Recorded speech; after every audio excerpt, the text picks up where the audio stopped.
Qu'il dure 1 heure, un jour, un mois ou plus d'1 an, un allaitement varie d'une femme à une autre, d'un bébé à l'autre. Jamais trop court, jamais trop long, chaque histoire est une aventure à part entière. C'est une expérience unique et singulière. Une aventure commune, pour ne pas dire banale, mais encore trop souvent semée d'embûches. Une aventure qui ne se termine malheureusement pas toujours bien, ou comme on l'aurait imaginé. L'allaitement démarre le plus souvent dès la naissance de son enfant, simultanément aux chamboulements physiques, hormonaux et psychiques, et s'opère le plus souvent dans l'ombre. En effet, les personnes allaitantes sont très souvent recluses dans leur foyer, parfois isolées avec cette responsabilité colossale qui n'incombe à elles seules de maintenir en vie ce petit être et de lui garantir une croissance selon des courbes bien précises et bien définies. Le plus souvent, tout le monde s'en mêle, mais peu aide vraiment. Entre fausses croyances et recommandations infondées, informations contradictoires et autres conseils non sollicités, l'allaitement déchaîne les passions. Je m'appelle Pauline Chamard-Boudet et vous écoutez Sorori-Tété. Vous retrouverez ici des histoires de parcours d'allaitement, tous plus différents les uns que les autres, chacun avec son lot de difficultés et leur quête de solutions. Avec ses galères et ses petites victoires, avec ses moments de détresse mêlés à ceux d'une infinie douceur. J'ai demandé à ces femmes de partager ici cet intime parce que je suis convaincue qu'entre mères, nous avons tellement à nous apporter. Je suis en effet persuadée que c'est par la transmission de notre savoir, de nos connaissances et de nos expériences que nous insufflerons les unes aux autres la confiance en nos capacités et en notre force. Et aujourd'hui, pour ce 4e épisode, je reçois Magali. Salut Mag. Oui, bonjour, je suis Magali. Alors, je suis maman de Raphaël qui a bientôt 7 ans et Albin qui a 5 ans. Et aujourd'hui, on a une petite particularité parce que tu n'es pas venue toute seule. Non, je suis venue avec mon mari, Paul. Salut Paul. Bonjour, je suis le papa de ces 2 merveilleux enfants. Merci d'être là.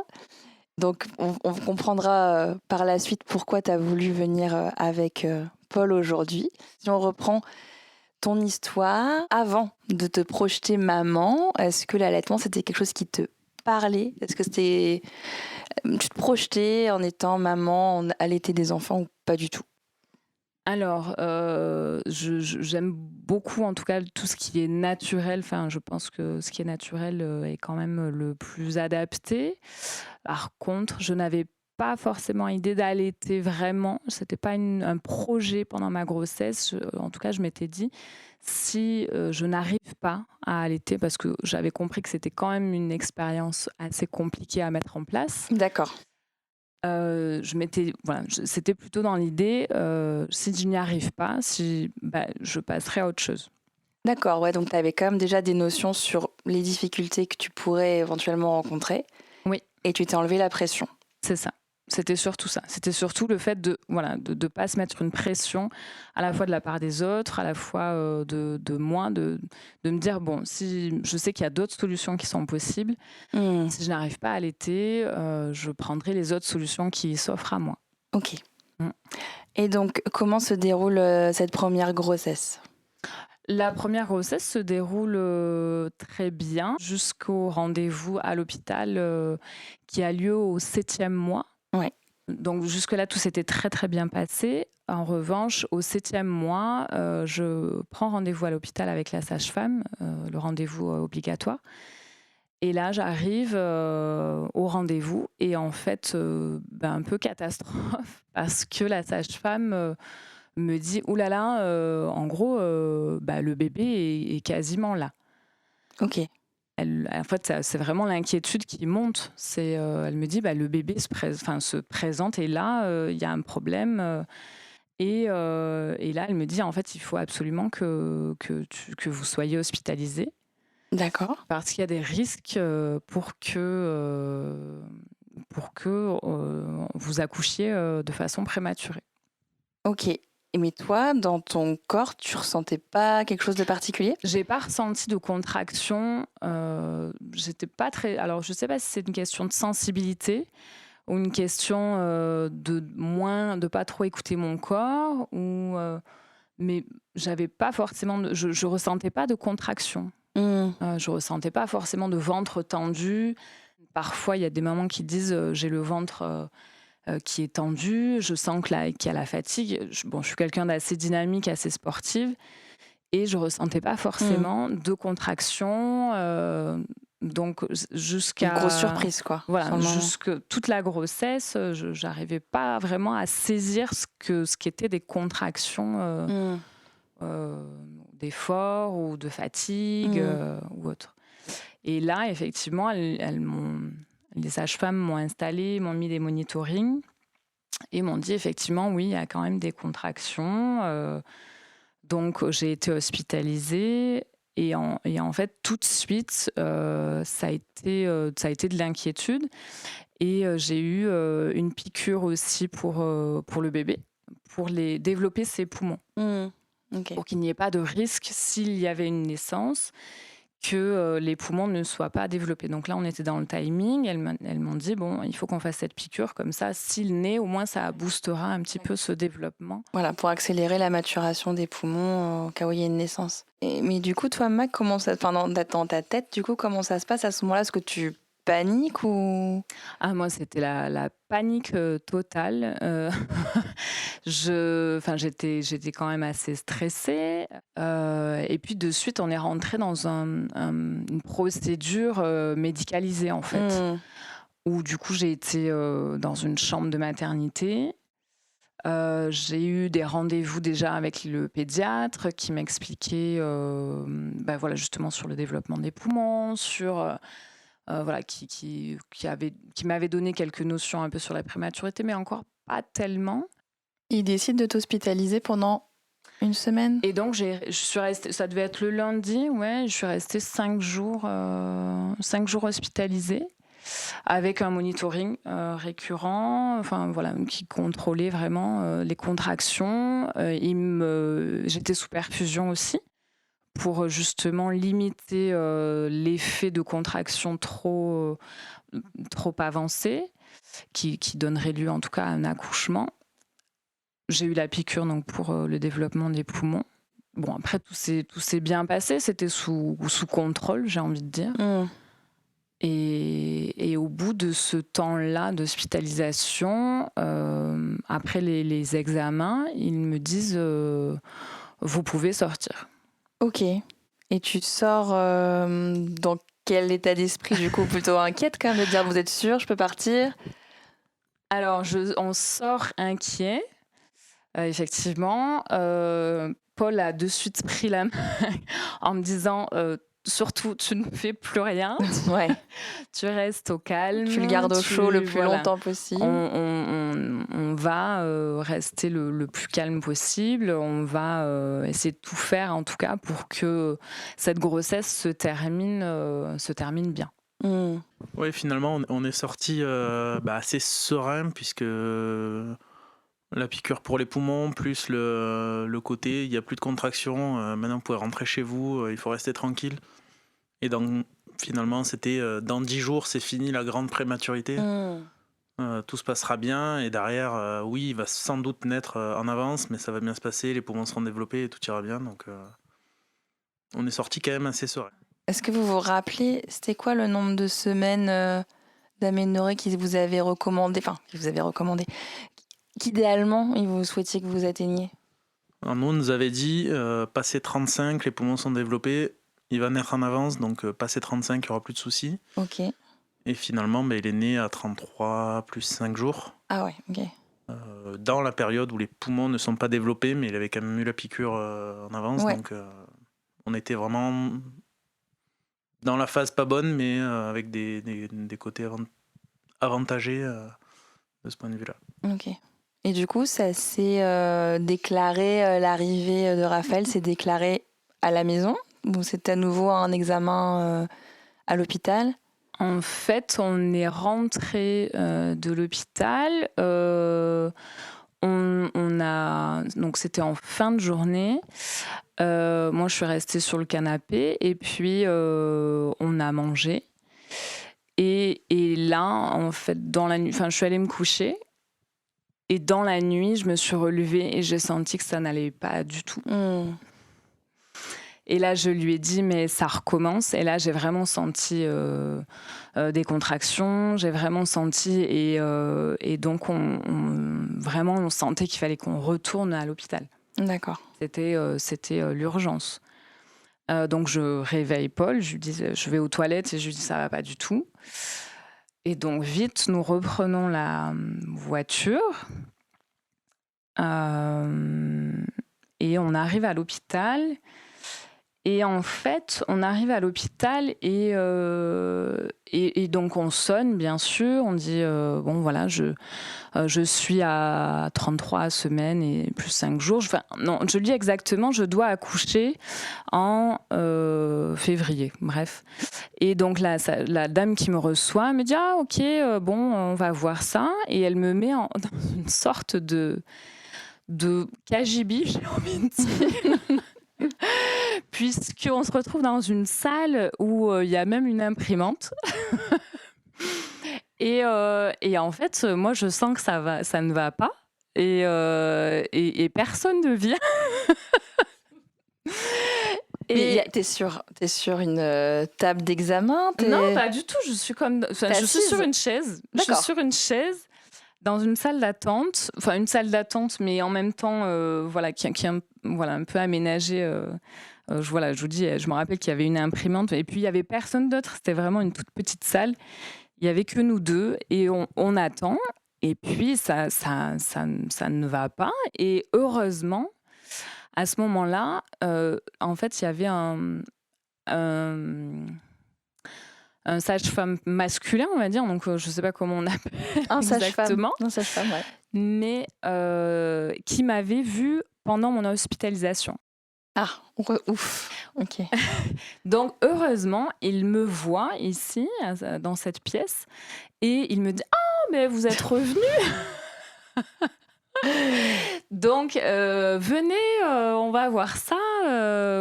Donc, il comprend en tout cas que la situation n'est pas tout à fait banale.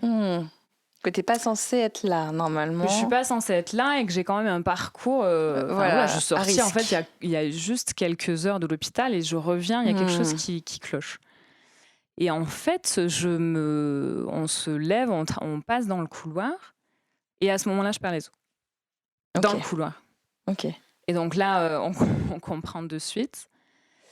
Et donc lui, il m'amène dans la salle d'accouchement en me disant, on va regarder où est-ce que vous en êtes. Donc là, il m'installe et puis il fait l'examen clinique et il me dit, vous êtes à 10. Et moi, je dis, mais qu'est-ce que ça signifie, vous êtes à 10? Moi, j'étais pas du tout prête à accoucher à ce moment-là, mais absolument pas. Tu pensais que c'était quoi, toi, du coup, qu'il y avait un problème, mais pas l'accouchement? Tu pensais pas à l'accouchement à ce moment-là? En fait, je pensais pas du tout à accoucher. Je pensais juste, voilà, qu'ils allaient éventuellement m'observer, qu'ils allaient me garder sous surveillance. Mais j'étais pas du tout prête à accoucher à ce moment-là. Et donc, quand il m'a dit, vous êtes à 10, moi, j'étais pas du tout prête à accoucher à ce moment-là. Il te répond, à 10 de dilatation, et c'est pour maintenant, quoi. Exactement. Okay. Il me dit, maintenant, il faut que vous y alliez. Tu veux rajouter quelque chose? Ouais, en fait, quand il lui dit, vous êtes à 10, on a la boutade de lui dire, 10, c'est quoi, 10 minutes? Et il nous a dit, oui, effectivement, c'est 10 minutes, là. C'est maintenant, vous n'allez pas en salle de préparation, vous allez en salle d'accouchement directement. Ouais. Tu n'as pas en salle de travail, tu es directement en salle de naissance. Et lui, il est stressé. Est-ce qu'il appelle d'autres personnes? Comment ça s'organise autour de vous? C'est l'effervescence, j'imagine? Alors, il appelle son équipe qui vient en renfort. Et en fait, ils n'ont même pas le temps de m'installer, entre guillemets, correctement. Enfin, je ne sais même pas si on peut dire correctement, puisque bon, pour l'accouchement, il y a la position des étriers n'est pas forcément celle qui est la plus adaptée à l'accouchement naturel. Mais voilà, donc il n'a même pas le temps de mettre les étriers, que je sens que je dois pousser et que, en fait, finalement, Raphaël sort très rapidement. Okay. Donc l'accouchement en lui-même se passe plutôt très bien. Physiquement, en tout cas. Physiquement. Ouais. Physiquement, voilà, c'est assez rapide. J'ai pas de traumatisme non plus de l'accouchement Ouais. de Raphaël. Oui, À parce ce que voilà, moment-là. il n'y a pas de complications dans l'accouchement, t'es entourée, t'es avec ton mari, mais c'est un peu... C'est assez ouais. rapide aussi. Mais du coup, tu peux avoir un contact avec Raphaël quand il arrive? Très vite, on l'enlève. On nous le montre et en fait, on nous l'enlève. Et c'est vrai que là, à ce moment-là, moi, je comprends pas. Je suis vraiment dans l'accouchement. Je suis rassurée parce qu'on me dit il va bien. On a des examens à faire, mais il va bien. Il est voilà, je le vois. Donc en fait, je suis on Il y a est un quand même soulagement. soulagé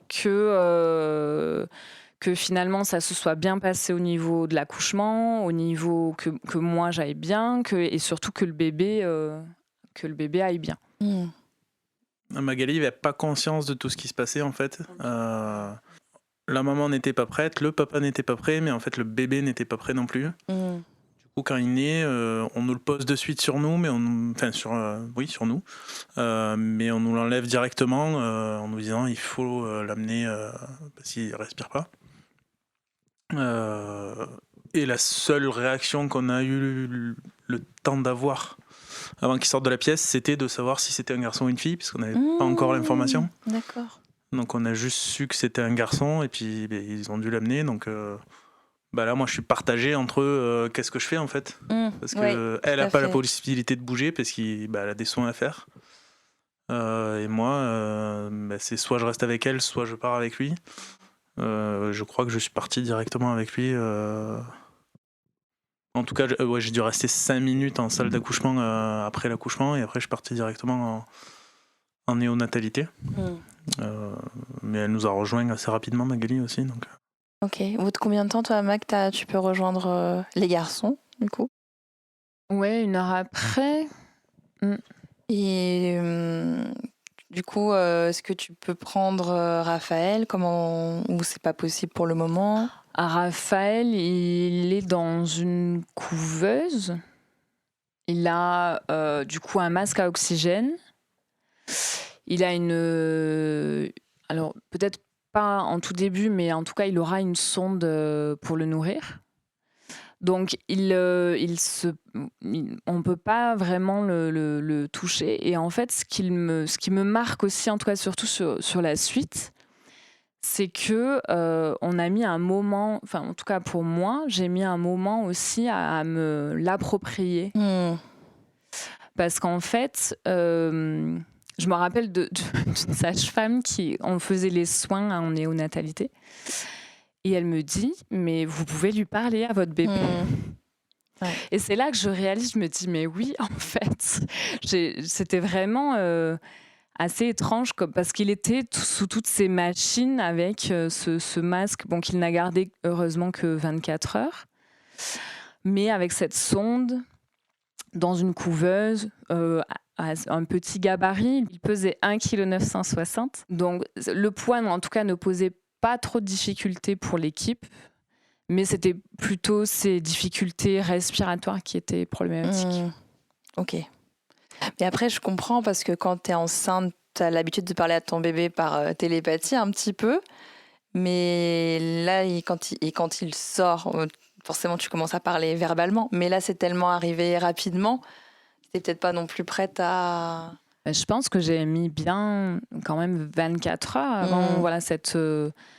justement, le fait, cette parole de cette sage-femme qui m'a dit mais vous pouvez lui parler, elle me donnait la permission en fait vraiment d'accéder à ce bébé, hein, et de prendre conscience aussi que j'étais sa maman et que c'était plus l'hôpital qui gérait, mais que maintenant il va falloir que ce soit vous, madame, qui gériez votre enfant. Ouais. Ça t'a fait cette sensation-là aussi, Paul ? Ouais, c'est assez compliqué le monde de la néonate, c'est notre enfant, mais en même temps il y a tellement de personnes qui s'en occupent, tellement de bruit, tellement de sons, puisqu'ils sont branchés à plein d'appareils, et c'est en permanence en train de sonner en fait. Donc le personnel est au courant de tout ce qui se passe dans toutes les chambres, mais finalement, les parents sont pas au courant que le personnel est au courant, donc c'est assez complexe parce que ça sonne dans toutes les pièces et ils se lèvent pas forcément pour venir voir parce qu'eux savent si c'est important ou pas. C'est ça. Nous, on voit des chiffres qui font que bouger, on nous explique que ça c'est la saturation, mais la saturation fait que baisser, ça fait que sonner. Ça se met en rouge, ça sonne en continu, et puis quelqu'un vient en courant, puis il nous dit non, mais ça tout va bien. Donc c'est vrai que c'est compliqué de s'approprier, de se dire je porte mon enfant, mais en même temps il est attaché de partout, donc je peux pas faire ce que je veux. Et puis c'est pas comme ça qu'on l'imaginait, donc forcément. Bien sûr. C'est un moment particulier, Ouais. C'est un environnement hyper anxiogène pour trouver sa place aussi, justement. Quoi. Et puis pour rejoindre le sujet du podcast, d'entrée, Raphaël respirait très mal et avait beaucoup de problèmes respiratoires. Et du coup, il était aussi nourri de manière artificielle. Dès le début, Dès le début, ouais. Et du coup, on nous a expliqué, en tout cas moi, on m'a expliqué rapidement qu'il fallait que je fasse comprendre à Magali que l'allaitement, c'était pas pour cet enfant. Ah oui ? Et que, ouais. Pourquoi, en fait, ils te disent ça ? Parce qu'il n'arrivait pas à se nourrir tout seul, donc forcément, s'il se nourrit pas tout seul, il va pas grandir correctement. Ok. S'il prend pas de poids, vous rentrerez pas chez vous de suite. Donc c'est un peu une espèce de pression et de mise sous tension de vous dire si vous voulez continuer à vous entêter dans l'allaitement, ça va prendre plus de temps, ça va peut-être pas marcher, donc forcément c'est pas la bonne solution, il faut continuer. D'accord, parce qu'en fait ils commencent à vous parler d'alimentation à partir de quel moment ? On voit de suite de toute façon qu'il n'arrive pas à s'alimenter tout seul. D'accord. Donc de toute façon il le complémente d'office ? Oui. Ouais. Et quand est-ce que toi, Mag, elle se pose la question de se dire est-ce que du coup, il pourra pas téter là maintenant, mais à quel moment vous réfléchissez au fait de tirer ton lait pour lui donner ? En tout cas, je pense que ça s'est passé de manière assez frontale. Magali a décidé qu'elle allait allaiter et ça se passerait comme ça et pas autrement. Et ça, c'était après qu'ils t'aient parlé, les professionnels ? D'accord. On y est resté 4 semaines en fait à l'hôpital et pendant les 4 semaines, ça a été non, mais là il faut qu'elle arrête parce que ça marche pas. Mais en fait, si on les avait écoutés, elle n'aurait jamais allaité. Et au final, elle a allaité pendant 9 mois, donc. Ouais. Donc quand même, voilà. C'est pas un jugement envers ces personnes-là, puisque de toute façon, eux font leur travail, voilà. Ils cherchent aussi ce qui est le mieux pour l'enfant.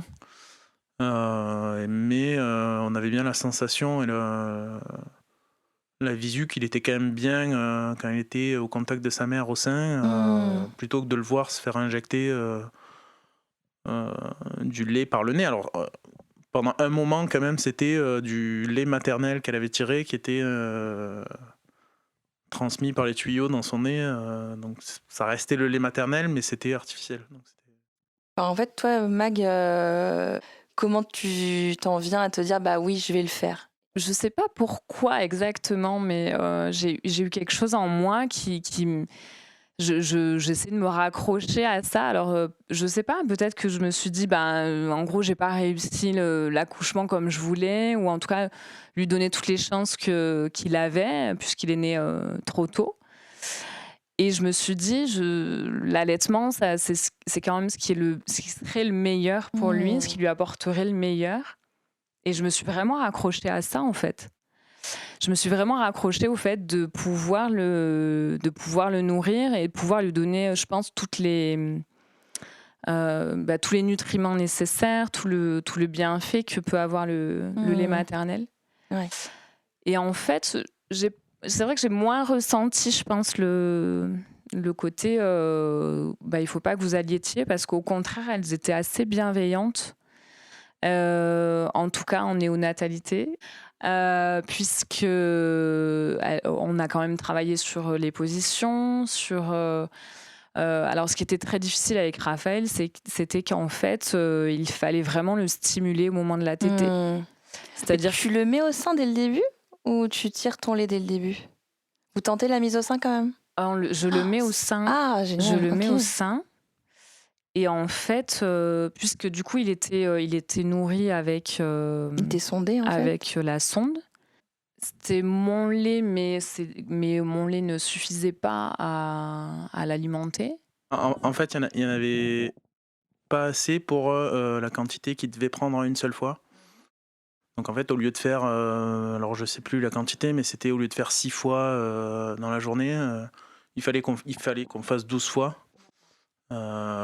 Sur le total de la journée, ça faisait la quantité, mais on nous disait tout le temps, il n'y en a pas assez pour la tétée, il faut compléter.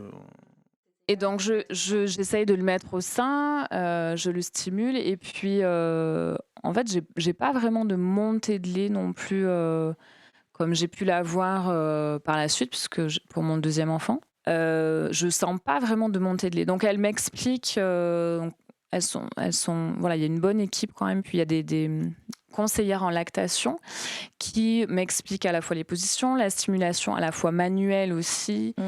avant de pouvoir tirer mon lait et on au bout de 24 heures, je dirais, j'essaye de tirer mon lait.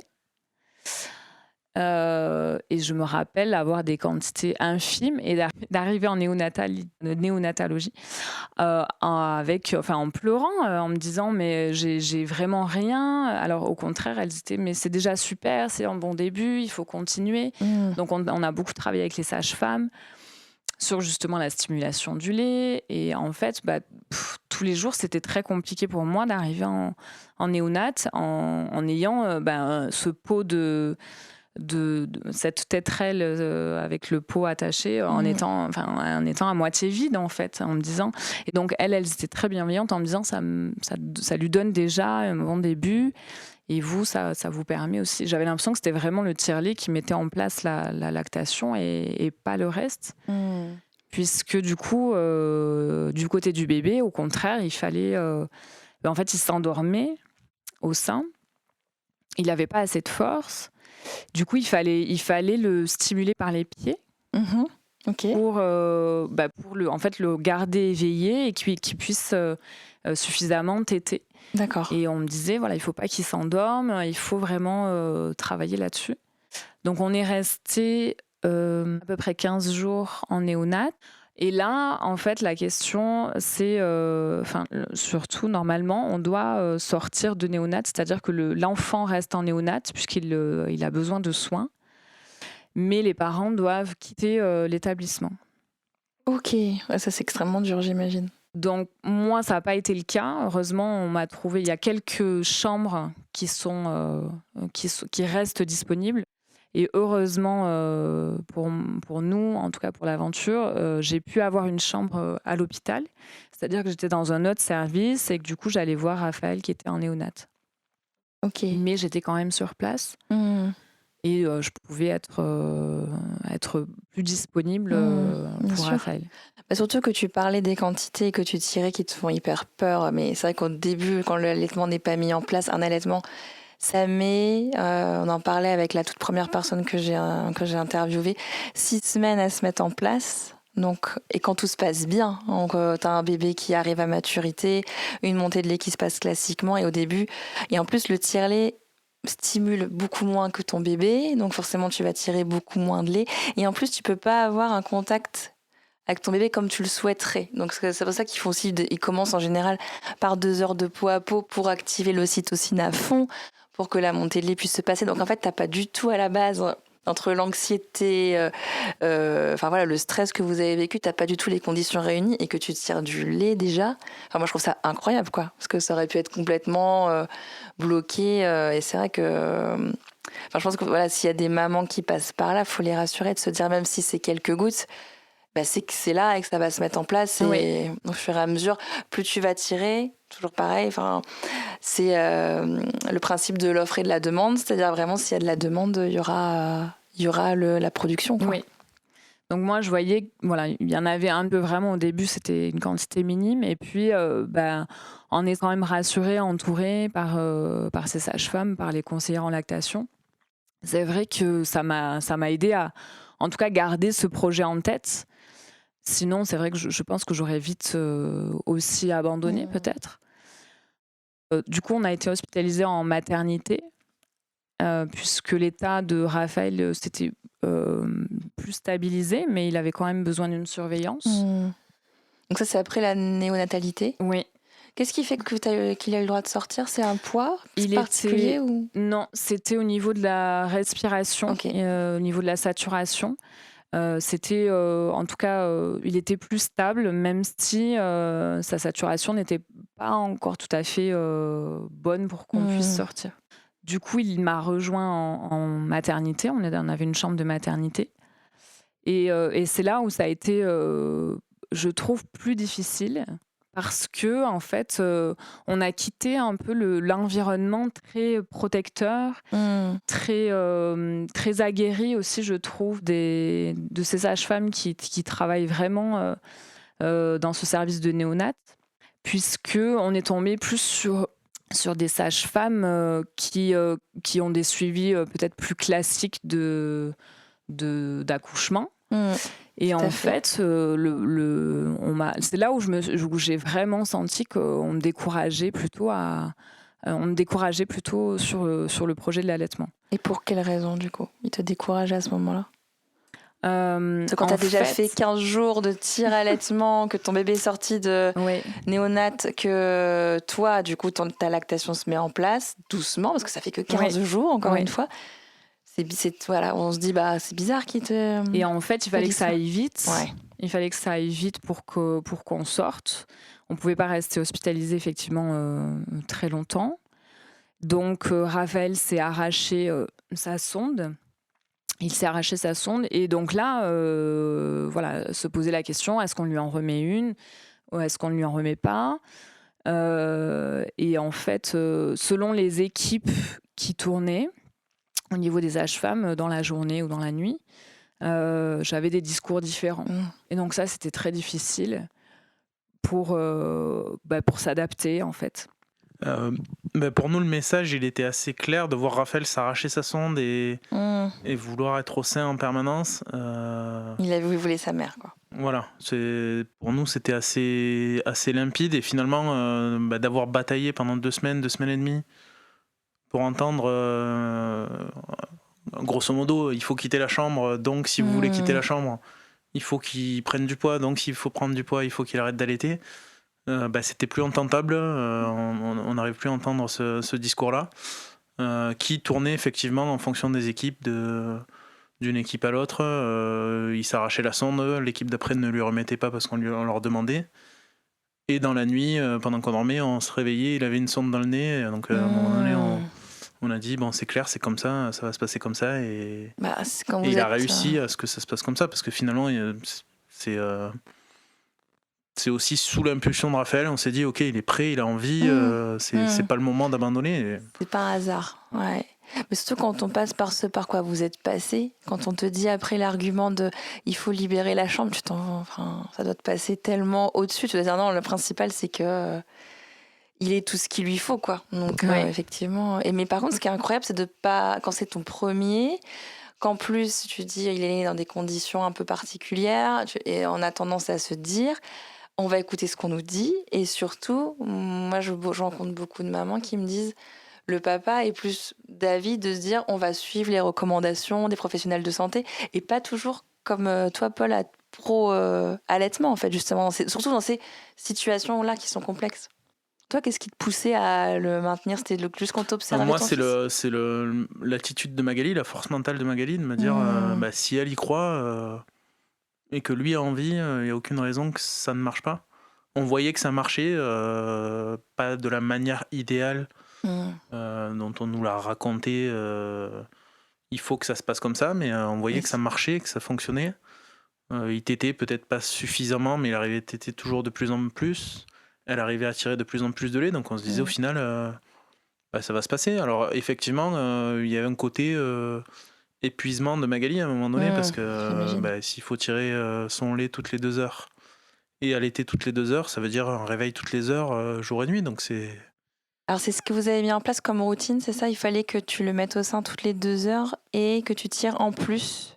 Alors après, du coup, on a pu quand même sortir de l'hôpital. Et effectivement, après, à la maison, ce qu'on faisait, c'est que du coup, je devais le mettre au sein pour avoir cette stimulation.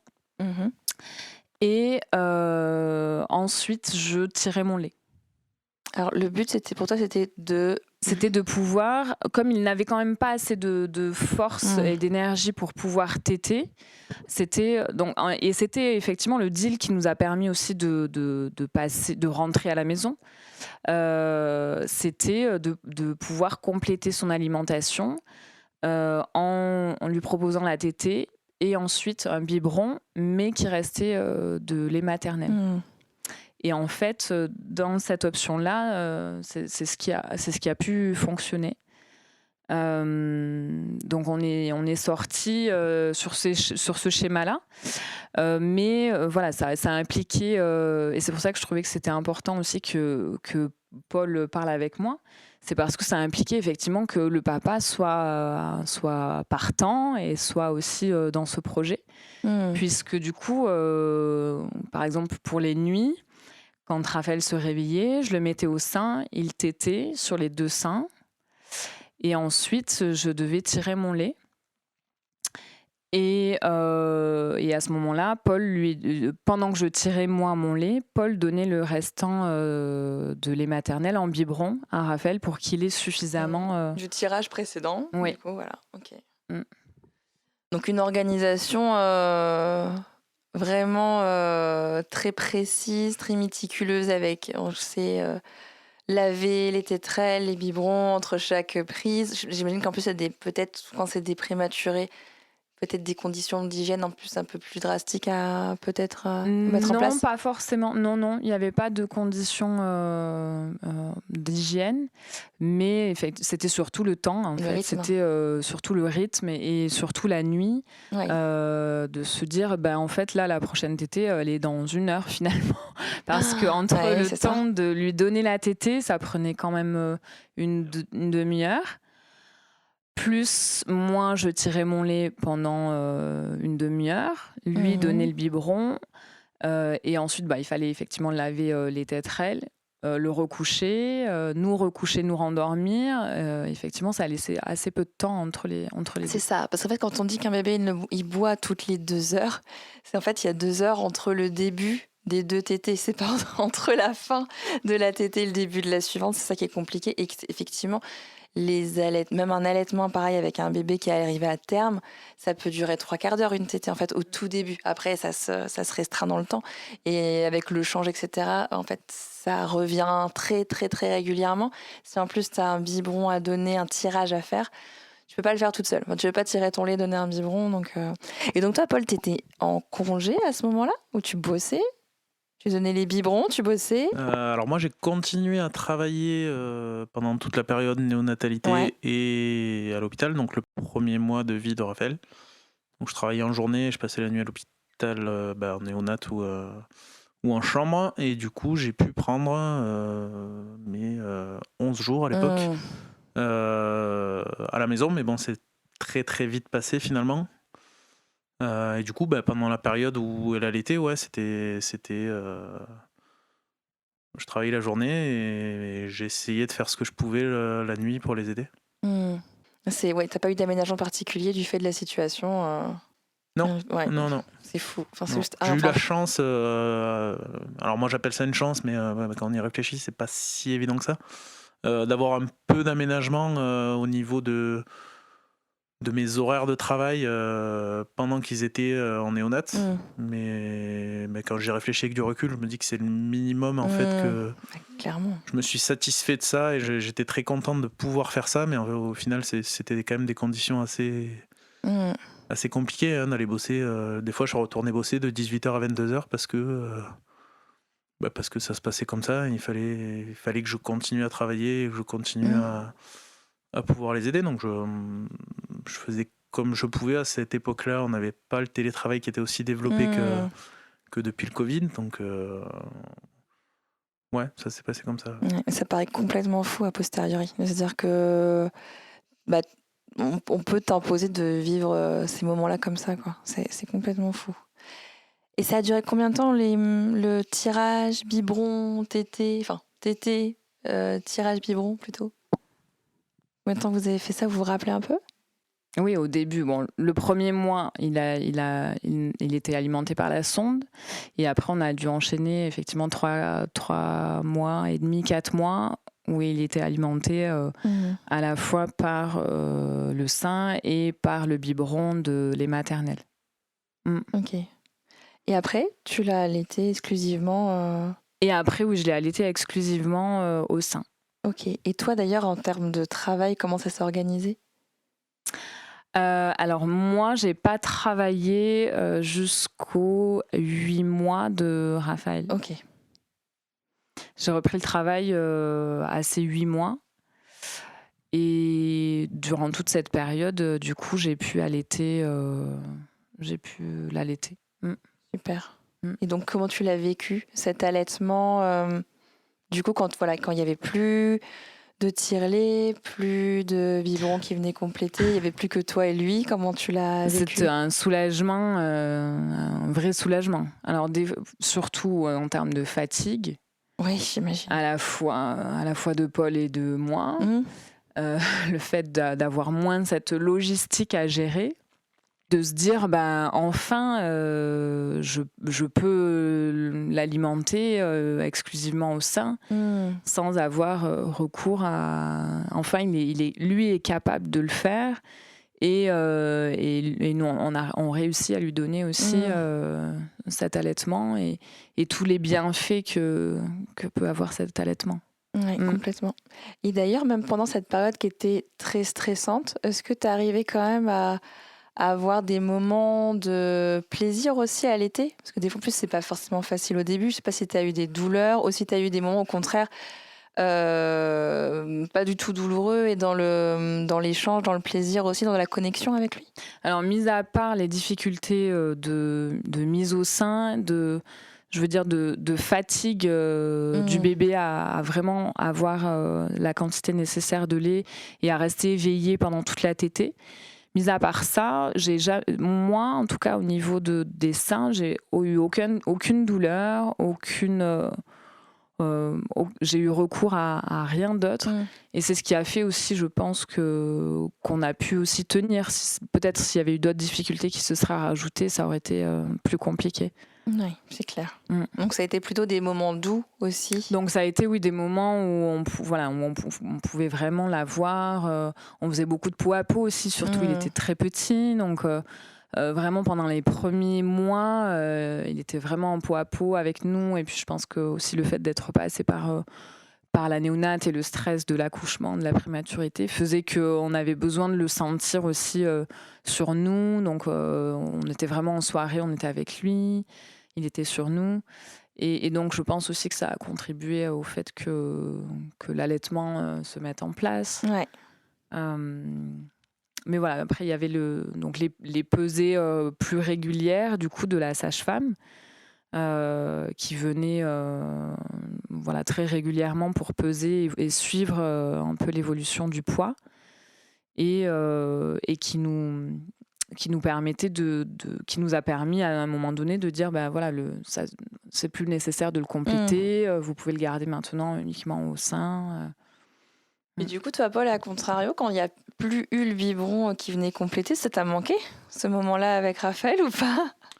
Alors oui, ça m'a manqué, mais on a eu finalement sa prématurité a fait qu'on a eu la chance, on peut le dire comme ça, d'avoir un tout petit bébé pendant beaucoup plus de temps que les accouchements standards. Donc moi j'ai fait vachement de peau à peau avec lui tout le premier hiver en fait. Donc oui, ça m'a manqué de me dire je fais plus partie de ce petit rituel. De ce rituel là, mais en même temps j'avais quand même déjà avec le peau à peau un contact privilégié avec Raphaël, et du coup j'ai pas ressenti cette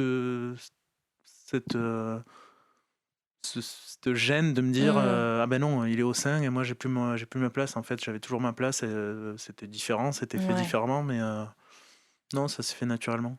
Il n'y a pas eu on n'y a pas vu de problème en tout cas. Oui, de temps en temps je me disais tiens, j'aimerais bien un biberon, ça me manque, mais finalement j'arrivais aussi à dormir à dormir 4-5 heures d'affilée, donc c'est pas mal, c'est pas mal non plus, hein. Il y a ce côté-là, voilà, on va pas se mentir, c'est se lever toutes les heures quand on travaille en parallèle, c'est pas facile. Donc quand j'ai pu voir que ça me déchargeait mentalement, physiquement, et que Magali, ça, mine de rien, ça l'a déchargé aussi, parce que qui dit plus de biberon dit aussi plus de tire-lait. Donc c'est finalement de...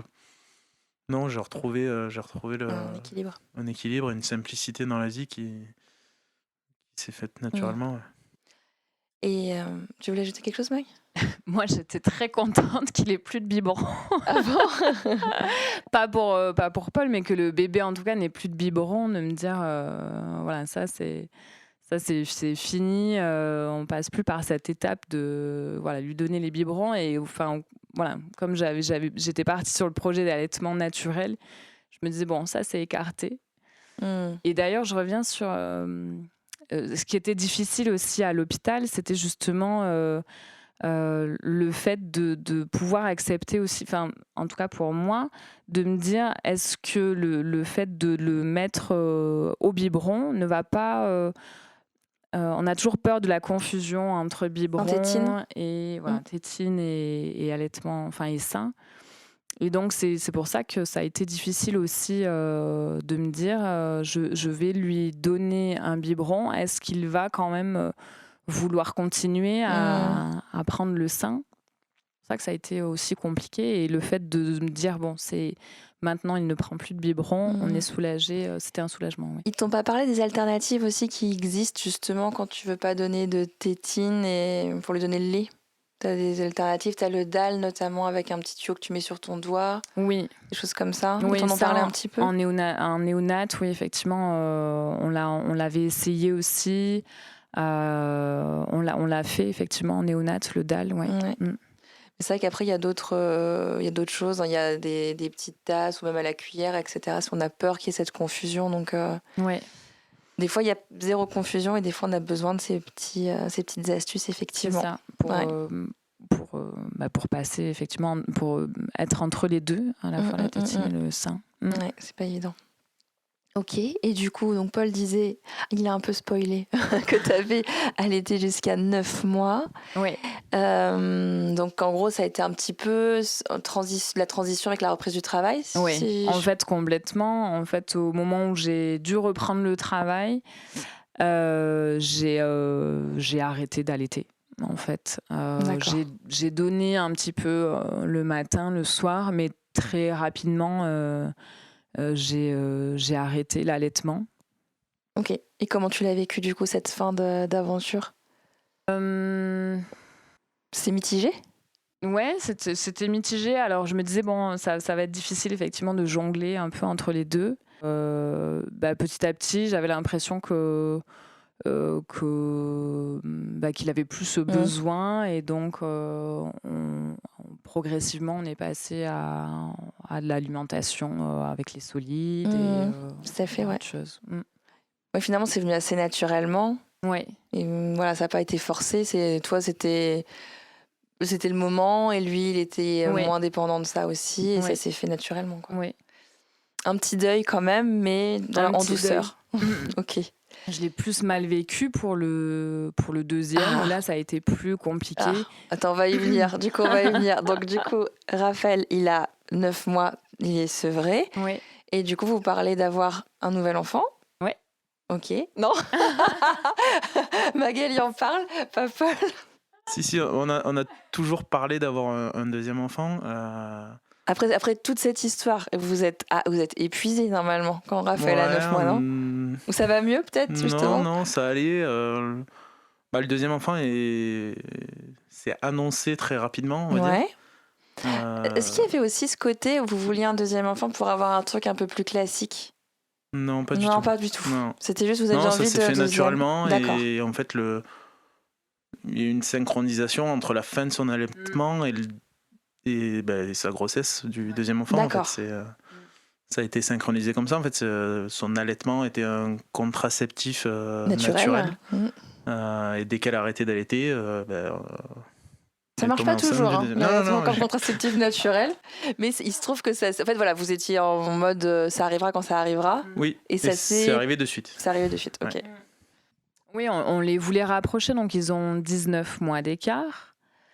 Et en fait, pour le deuxième, comme c'est vrai que j'allaitais encore et donc j'avais pas forcément un cycle non plus qui s'était remis, un cycle menstruel qui s'était remis de façon régulière. Et donc on l'a pas constaté de suite pour que j'étais enceinte du deuxième. Mais voilà, en tout cas, on les voulait rapprocher, ça c'est certain. Ok, donc ça a été une petite surprise, entre guillemets. En fait, vous n'avez pas eu le temps de l'attendre, quoi. C'était un peu ça. C'est ça. Moi, je l'ai constaté parce que je me suis sentie vraiment fatiguée après un effort, enfin une promenade à vélo. Et j'étais très fatiguée. Je me suis dit, tiens, c'est étrange que je sois autant fatiguée. Et donc là, je fais juste un test de la pharmacie. Je vois que je suis enceinte. Donc on approche des fêtes de Noël et puis je dis je vais prendre rendez-vous quand même chez la sage-femme. Et donc quand j'ai pris rendez-vous chez la sage-femme et qu'on a fait l'échographie, en fait j'étais enceinte de 3 mois. Donc la sage-femme m'a dit mais c'est un beau bébé qui se présente. Je dis ah bon, pourquoi? Et elle me dit mais vous êtes enceinte de 3 mois. Donc c'est vrai que les grossesses, c'était assez particulier. J'ai jamais eu une longueur assez standard. Oui, c'est ça. En fait, finalement, tu as eu des grossesses conscientes qui ont duré 7 mois, quoi. Voilà, assez écourtées. Et donc, comment vous le vivez, cette annonce? Vous êtes heureux? Vous êtes choqué, surpris? Oui, on est super content. On est un peu surpris de l'avancée de la grossesse, mais on est très content. Au moins, tu peux l'annoncer tout de suite. Oui. Ça, c'est chouette. Et du coup, la grossesse d'Albin se passe comment? Elle se passe très bien. Alors, du coup, du moment où on a su que j'étais enceinte, donc voilà, comme on ne l'a pas su de suite, j'ai fait le test assez tardivement et du coup, on a eu l'annonce des 3 mois.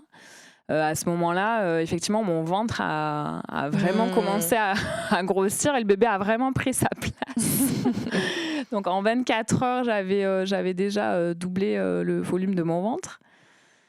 Et donc, la grossesse se passe très bien. Pour le coup, donc il y a une surveillance. En fait, il n'y a pas eu de raison qui a pu expliquer la prématurité de Raphaël. Oui, on ne vous a pas trouvé Non. Rien du tout qui expliquerait cette naissance prématurée. Ok.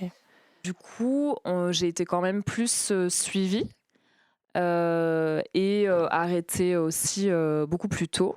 Il y a eu du stress de votre côté quand même que ça se reproduise, j'imagine? Vous appréhendiez un peu? On a quand même pris des dispositions. Enfin, vraiment le fait que j'ai plus rien droit de faire à la maison. Ouais. Non, vraiment, voilà, le fait que effectivement il fallait absolument que je fasse plus attention et me reposer plus, mais c'était quand même difficile.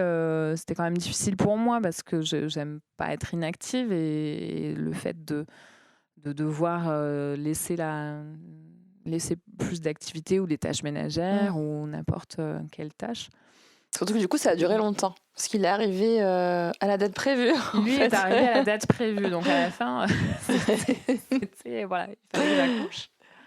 Mais pour le coup, l'accouchement s'est très bien passé aussi, et en tout cas à terme. T'as eu l'accouchement que tu voulais, du coup? Peut-être ça a un peu... Non, Paul me fait non de la tête. Qu'est-ce qui s'est passé? Le deuxième accouchement s'est passé de manière assez rapide aussi. Donc Raphaël, c'était parce qu'il est né prématurément et il est né très rapidement à l'arrivée à l'hôpital. Et Albin, elle avait choisi d'avoir un accouchement dans une salle nature, oui. Mais ça n'a pas pu se faire puisque ça s'est passé tellement rapidement qu'on n'a pas eu le temps de remplir la baignoire. D'accord, oui. Voilà. Donc t'étais quand même dans la salle? Donc j'étais dans la salle, il faut savoir que c'était en pleine période de Covid en plus, donc j'étais toute seule Et donc, la sage-femme me dit, il faut quand même prévenir votre mari. Donc, mon mari était en télétravail. Je lui avais dit, bon, je vais juste voir, faire un contrôle pour voir où est-ce qu'on en est et je t'appelle quand c'est OK. Ça allait être démarré. Donc, il était sur place, mais il ne pouvait pas rentrer parce qu'on était effectivement en période de Covid. Femme me dit il faut je vais en fait j'avais fissuré la poche des os quand même et il restait quand même une partie il fallait vraiment qu'elle perce le restant et elle me dit je vais vous percer la poche et là je dis on va attendre mon mari. Elle me dit non mais on peut, je lui dis on va attendre mon mari je pense et donc effectivement Paul rentre, vient dans la salle avec moi, elle perce la poche, elle s'en va. 1 minute après, là, je change vraiment d'attitude. Et pourquoi il te laisse pas la poche se percer naturellement ? Parce que ça faisait un moment qu'elle était... En fait, je me suis pas présentée tout de suite à l'hôpital. J'ai attendu un peu. Et donc, comme il ne savait pas depuis quel délai il craignait des circonstances autres. Et donc, elle finit de percer effectivement la poche, elle s'en va. Et 1 minute après, donc là, je change complètement d'attitude. Mais j'ose pas la rappeler. Je me dis, elle vient de partir, ça va aller. Oui, et là, je vois tout à fait. Paul me dit, mais si, là, il faut vraiment l'appeler. Et je dis, ça va aller. Et en fait, donc, il l'a rappelée. Et donc, elle est venue. Et effectivement, le bébé était déjà en train de sortir, quoi. D'accord. Donc vraiment les 2 accouchements, j'ai pas du tout de traumatisme de l'accouchement parce qu'ils se sont vraiment très bien passés et surtout j'ai pas voulu de péridurale. J'ai pas voulu de péridurale. J'ai voulu accoucher vraiment naturellement et en fait ça s'est très bien passé pour les 2, même si le premier finalement c'était un accouchement prématuré, mais j'ai quand même un bon souvenir de l'accouchement. Ouais. T'es allée quand même au bout de tes projets aussi d'accouchement en physio, finalement. C'est ça, ouais. Il y a quand même ça aussi derrière. Ouais. Et tous les bienfaits hormonaux et physiques, en fait, qui en découlent. Donc, c'est toujours un gain en plus, quoi. Ouais. Mais là, donc, bon, un peu rapide, t'as pas eu le kiff du bain, tout ça, mais au moins t'as souffert moins longtemps. Enfin, faut dire, voilà, des fois c'est plus intense, mais au moins ça dure moins longtemps et ça fatigue un peu moins. Ouais. Et donc là, tu peux avoir Albin sur toi. Ouais. Vous découvrez aussi que c'est un petit garçon ou vous le saviez ? Non, on ne savait pas le sexe pour le premier accouchement et le deuxième non plus. Donc on découvre aussi que c'est un garçon. Par contre, du coup, ils peuvent me le poser vraiment sur moi et profiter vraiment du moment et pouvoir faire aussi la tétée d'accueil à ce moment-là qu'on n'avait pas eu du coup pour le premier accouchement. Et là, ça a dû être particulier comme moment, non ? Pour toi, de vivre ça ? Oui, c'était vraiment différent en fait. C'était vraiment une autre expérience complètement différente puisqu'en fait, on était vraiment tous les 3 ensemble. Moi, j'en ai profité, j'ai profité de l'avoir sur moi. Et puis après, au moment où ils ont dû me faire des points, après, il était quand même le bébé était quand même dans la pièce. Albin était dans la pièce avec son père à côté. Donc c'était vraiment différent comme situation. Et toi, Paul, tu l'as vécu comment, cette deuxième naissance ? Très rapidement. Ouais. Finalement, ça a été aussi rapide que pour Raphaël, dans des circonstances bien plus zen. Mais ça a été assez rapide également. Mais j'ai pu l'aider à sortir. En tout cas, j'ai pu lui tenir la tête pendant qu'il sortait. Donc c'était assez sympa à faire. Et après, on a eu juste 5 minutes où on s'est posé la question, qu'est-ce qui se passe ? C'est bizarre, on n'est que 3 dans la pièce et il n'y a personne qui vient nous voir. Donc ils sont revenus et en rigolant, ils nous ont dit non mais déstressez, profitez-en, en fait c'est normal. C'est la normalité, donc on n'avait pas connu cette normalité-là, mais sur le coup on s'est dit ouais c'est bizarre, on n'est que tous les 3, il n'y a personne qui revient. Mais non, après tellement bien. Ouais, puis ça passe hyper vite, tu te laisses 2 heures et t'as l'impression qu'il s'est passé 10-15 minutes, quoi. C'est incroyable. Trop bien, trop bien. Et donc un allaitement qui se met en place, nickel? Tout se passe bien? Il y a des douleurs ou pas? Enfin... Non, aucune douleur. Et pour le coup, l'allaitement se met en place très bien. J'ai vraiment une montée de lait là pour le coup. T'expérimentes Ouais, ça se ouais. passe bien? Ouais, ça se passe bien. Bon, un petit peu de douleur sur le moment, mais après, voilà, une fois que ça se met en place, il y a pas de douleur. Le bébé prend bien au sein. C'est un allaitement vraiment naturel et vraiment agréable, beaucoup plus que pour le premier. Ouais. Il y a moins de questions, c'est plus... T'as tellement été en mode warrior pour le premier que là, pour le deuxième qui se passe bien, ça doit te paraître Ouais, hyper facile, quoi. ouais. Comparativement à ce que t'as Et j'ai vécu. pas aussi j'ai jamais eu, en tout cas pour cet allaitement-là, j'ai jamais eu un stress sur les quantités. De me dire, voilà, j'avais vraiment l'impression qu'il buvait vraiment à sa faim, j'ai envie de dire, qu'il mangeait vraiment à sa faim, qu'il avait les quantités qui étaient vraiment là, alors que alors je pense que c'est dans le cas dans toutes les Bien sûr. dans toutes les premières grossesses et les premiers allaitements, de se dire est-ce que j'ai assez de lait ou pas. Mais là, le fait qu'il soit prématuré avait un peu surjoué l'angoisse. Alors que effectivement, là, tout s'était vraiment bien mis en place et étonnamment aussi, au tire-lait, j'avais pas du tout les mêmes quantités que j'avais pu avoir aussi pour le premier allaitement, pour le premier accouchement et pour Raphaël. J'avais beaucoup moins de quantité au tire-lait que ce que j'ai pu avoir pour le deuxième bébé. D'accord. Pour Albin. Et parce que tu avais besoin de tirer aussi pour Alors Albin? j'ai tiré quelques fois mon lait j'ai eu tiré notamment quand j'ai repris le travail. Et ça n'avait rien à voir. C'était beaucoup plus facile. C'était beaucoup plus rapide. Il y avait beaucoup plus de quantité, ouais.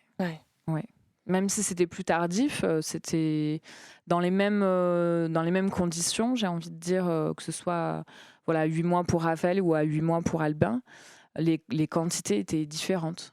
Ok. Ouais. Et comment tu l'interprètes, toi? Je pense que le bébé buvait à sa faim, à mon avis, ouais. C'est ça. Et que c'était adapté dans ce cas-là. Et t'as pu rester avec Albin combien de temps, du coup, avant de reprendre le travail? J'ai repris le travail, 4 mois après sa naissance. Et t'as poursuivi l'allaitement? Et là, pour le coup, j'avais vraiment envie de poursuivre plus longtemps l'allaitement. Donc, j'ai tiré mon lait vraiment au travail, donc sur la pause déjeuner. Et là, je l'ai fait pendant 1 mois et demi, 2 mois. Mais c'est vrai qu'après, j'ai lâché, en fait. Ça reste très contraignant, quand même. C'est très compliqué, même si j'ai mon bureau indépendant. Mais ça reste très contraignant. Alors maintenant, il y a des choses qui sont parfois plus faciles aussi, mais ne serait-ce que l'appareil est assez encombrant. C'est les pas pareil. l'hygiène, le fait d'être quand même dans un bureau et au travail et pas à la maison. La conservation du lait, tout ça. C'est pas toujours évident. Puis c'est moins sympa que d'allaiter un bébé. C'est ça. Tirer son lait, c'est vrai que c'est quelque chose qui est hyper pratique. Moi, que je trouve très, très simple à faire quand il faut que tu t'absentes ponctuellement. Mais de le mettre dans une routine tous les jours, c'est vrai que ça demande quand même une certaine discipline en termes de transport du matériel, de stockage du lait, etc. Et je comprends que des fois, tu as envie de dire, un peu trop. On n'a pas le côté dans la vraie vie d'avoir l'enfant avec nous. C'est ça. Et en même temps, on essaye de poursuivre cet allaitement, mais ça reste compliqué parce que ce qui est sympa, c'est effectivement de pouvoir allaiter son bébé. Bien sûr, c'est clair. Quand il est avec nous. Donc, tu as réussi à faire quand même du tirage pendant 2 mois complémentaires, donc jusqu'aux 6 mois d'Albin. Et après, tu faisais uniquement tété matin et soir? Oui, un tout petit peu, mais j'ai vite arrêté. Il est pareil, il est passé aux aliments solides et à l'alimentation, et à la diversification. Et tu disais tout à l'heure que c'était un peu plus difficile, par contre, ce sevrage-là. Tu l'avais un peu moins bien vécu? Oui, parce que justement, j'ai repris le travail un petit peu plus tôt et que du coup, J'ai moins profité de temps avec lui et d'allaitement vraiment à la demande, avec moins de contraintes d'horaire et d'organisation rythmée. Mm. Le bébé était moins présent avec moi. Donc ça, effectivement, j'aurais préféré continuer peut-être un petit peu plus. Ouais. Aujourd'hui, avec le recul, quand tu vois ces deux parcours, ces deux allaitements qu'on qualifie de longs, hein, quand on dépasse quand même les 6 mois d'allaitement, il n'y a pas énormément de personnes qui peuvent aller jusque-là. C'est quand même extrêmement difficile, d'autant plus dans ces conditions-là. Enfin, quel regard t'as sur cette expérience? En fait, je trouve ça génial de pouvoir allaiter son enfant parce qu'on a vraiment tout ce qu'on peut lui apporter, tous les bienfaits qu'on peut lui apporter, on les a en nous. Ça lui permet vraiment une croissance la plus bénéfique possible. On se dit voilà, qu'on lui apporte les meilleures choses qu'on peut lui donner, que la nature peut lui donner par rapport à tout ce qui est industriel. On s'enlève un stress de se dire voilà, qu'est-ce qu'il y a comme produit dans ce lait, qu'est-ce qu'il y a comme dans le lait industriel, qu'est-ce qu'on peut avoir rajouté après. Des fois, on voit des scandales apparaître un peu plus tard. Donc, on se dit, voilà, là au moins, on sait d'où ça vient, on sait que c'est à la source, que c'est le plus naturel possible. Après, le fait de pouvoir allaiter, de pouvoir allaiter où on veut, dans n'importe quel endroit, de ne pas avoir une logistique à penser, de se dire tiens, je sors, il faut que je prenne mon biberon, mon truc, il faut que je puisse réchauffer. Non, là, voilà, le bébé a faim, la maman est là, tout le monde est dispo, donc je trouve ça vraiment chouette et d'avoir pu le faire, c'est vraiment une belle expérience. Et toi, Paul, quel regard tu as aujourd'hui sur cette expérience? Moi, si c'était à refaire, on referait exactement la même chose. Ça, c'est chouette de se dire ça. Ouais. Je pense qu'on ferait la même chose, en tout cas, et on se mettrait pas de règles. Il faut allaiter tant de temps, il faut allaiter ni sur la durée, ni sur la manière, ni sur chaque enfant est différent, chaque allaitement est différent, j'imagine. Donc c'est finalement ça qui en fait la beauté aussi. Donc. Trop bien. Mais en tout cas, bravo pour cette expérience et ce défi. Hein. C'était vraiment, cet allaitement à 4 mains, on va dire. Si vous avez rien à ajouter, je propose qu'on passe au tirage de l'oracle. L'oracle des merveilleuses. Désolée, Paul, c'est au féminin. Donc, c'est l'oracle de Julia Simon, toujours. J'ai proposé de vous le faire un tout petit peu différemment. Je vous propose, si vous êtes OK, je vais battre les cartes et les disposer devant vous afin que vous puissiez tous les deux sélectionner une carte, donc avec la main avec laquelle vous n'écrivez pas. Et en fait, quand je vais disposer les cartes, il y a une carte qui normalement devrait vous appeler ou résonner plus fort. Vous pouvez, en amont de la disposition des cartes, soit formuler une intention, soit poser une question, soit penser à quelque chose qui vous occupe l'esprit en ce moment. Donc voilà, je vous laisse réfléchir à ça pendant que je dispose les cartes. Quand vous voulez, vous pouvez y aller. Je me suis dit, ils vont me choisir la même. Ah, vas-y, donne-moi. Alors, la carte de Mag, c'est l'énergie, avec une danseuse ou une gymnaste, on ne sait pas trop, qui est en plein exercice.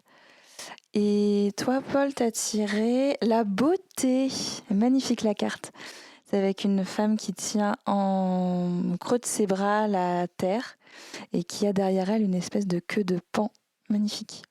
Donc, je vais vous lire un peu la signification de ces 2 cartes. Énergie pour Magali. Je vibre une énergie d'amour et de lumière. L'énergie est cette force qui vous entoure aussi bien à l'intérieur qu'à l'extérieur. Même si elle est invisible, vous la percevez grâce à vos sens. Avez-vous déjà expérimenté ce moment où, lorsque vous entrez dans une pièce, vous ressentez que des personnes s'y sont disputées avant votre arrivée ? Suivant les fréquences de ces énergies, vous n'aurez en effet pas les mêmes ressentis. On dit que l'énergie est haute quand vous vous sentez pleine de joie et de vitalité. Au contraire, elle est basse quand tout vous semble lourd et difficile. Dans de nombreuses médecines traditionnelles, la croyance est que l'énergie circule également à l'intérieur du corps et que cela détermine votre vitalité. Être mère est très exigeant sur de nombreux plans, principalement physique, émotionnel et spirituel. Comment se situe votre énergie en ce moment ? Ne serait-il pas merveilleux de vous connecter à une pratique qui vous apporte de l'énergie ? Qu'est-ce qui pourrait vous réénergiser ? Chanter, danser, dessiner, écrire, créer, nager, jouer d'un instrument, marcher, faire du yoga, passer du temps avec les animaux, vous asseoir au pied d'un arbre, vous connecter à vos amis, trouver ce qui vous appelle et pratiquer. Est-ce que ça te parle, Mag ? Alors, ça me parle, c'est rigolo parce que la carte énergie, moi, c'est quand même un peu un résumé, je trouve, de ce qu'on vient du témoignage que je viens de donner. Parce qu'en fait, l'énergie, c'est ce dont on a dû faire preuve pour mettre en place l'allaitement. Et en tout cas, ce à quoi je pense, c'est que je me dis, c'est que si on a une croyance en nous, il faut aller jusqu'au bout de cette croyance, peu importe ce qu'on nous dit autour de nous ou les découragements qu'on peut avoir. C'est vraiment de se faire confiance, d'arriver à prendre quand même des conseils autour de nous, mais de garder ce que l'on sent au fond de nous. Ok, carrément. Merci beaucoup pour ça. Et enfin, la beauté pour Paul. Je suis la beauté qui émane de tout ce qui m'entoure. Elle est partout autour de vous, dans le monde, dans votre quotidien, dans les yeux de votre enfant, dans les expériences que vous vivez. La beauté nourrit en profondeur votre féminin, ta part de féminin, Paul. Et c'est exactement ce que cette carte vous invite à faire. Regardez chaque situation avec le prisme de la beauté. Laissez-y entrer de la lumière. Prenez le temps d'observer un arbre ou une fleur, de vous délecter de chaque détail pour ressentir dans votre corps, dans votre cœur, à quel point cela vous remplit. Connectez-vous à la médecine du pan pour voir la beauté du monde qui vous entoure. Peut-être vous rendrez-vous compte alors à quel point vous aussi vous êtes un être de beauté sans égal. Coco Chanel disait « La beauté commence là, vous décidez d'être vous-même, offrez-vous ce cadeau. Le monde en a besoin ». Ne serait-il pas merveilleux de mettre plus de beauté chez vous ? Comment pourriez-vous manifester plus de beauté dans votre cocon ? Que ce soit à travers un bouquet de fleurs, des peintures sur vos murs, des plantes, un objet qui vous remplit de joie et vous fait vous sentir vivant. La beauté vous permettra de vous connecter plus facilement à l'abondance de la vie. Est-ce que ça te parle, Paul, cette carte de la beauté ? Ouais, moi ça m'inspire la beauté de ce geste qu'est l'allaitement. Qui est souvent stigmatisé en société, alors que c'est un geste totalement naturel et qui date de la nuit des temps. Finalement, dans la société moderne, je trouve que c'est assez mis de côté et regardé comme quelque chose d'anormal, alors que c'est rien n'est plus normal que d'effectuer cela. Et puis ça m'inspire la beauté de mes enfants, la beauté de la beauté de mes enfants, tout simplement. Trop bien. Et bien merci beaucoup. Et tu parlais de confiance tout à l'heure, et moi merci beaucoup pour votre confiance. Ça me touche beaucoup d'avoir reçu votre témoignage, parce que voilà, d'avoir pu avoir l'intégralité de votre histoire, c'est vraiment un beau cadeau que vous me faites. Donc merci beaucoup. Merci. Vous venez d'écouter le 4e épisode du podcast Sororitété. Pour plus de contenu en lien avec l'allaitement, n'hésitez pas à nous suivre sur notre page Instagram. En attendant, je vous dis à très bientôt pour un nouvel épisode de Sororitété.